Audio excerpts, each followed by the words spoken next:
ride started at Fremantle, and John Curtin, he started me off. I dipped the back wheel in the Indian Ocean on the basis that it would be an incentive to it to get across to the Pacific Ocean in Sydney. The sands, of course, the desert sands were the worst. There was 150 miles of shifting sand.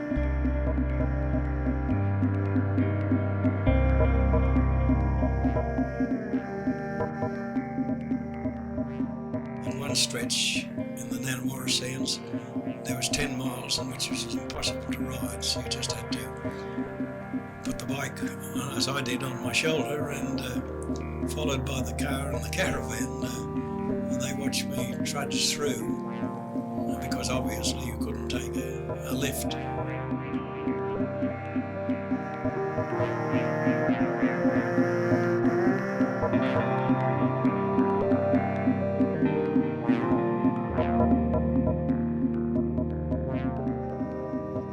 And resting for 3 or 4 for sleep, with changing clothes according to how the heat of the day was coming in.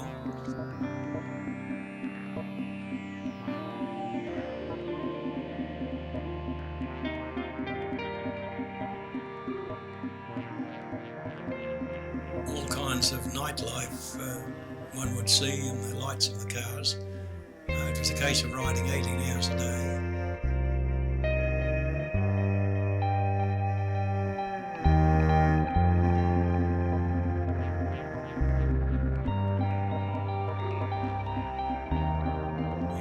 Pushing all the time on the pedals, and if you'd push yourself to the stage of exhaustion, complete exhaustion, there was no mobility at all. You'd have just stopped.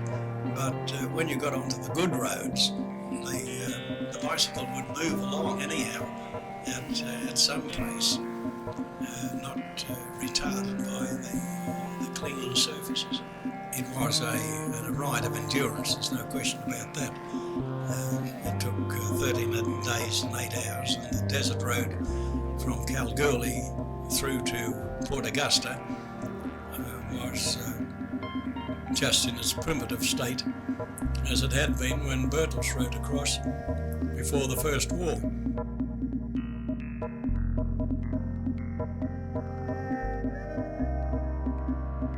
The ride was to break a record of some 18 days across the desert, and required good substantial preparation.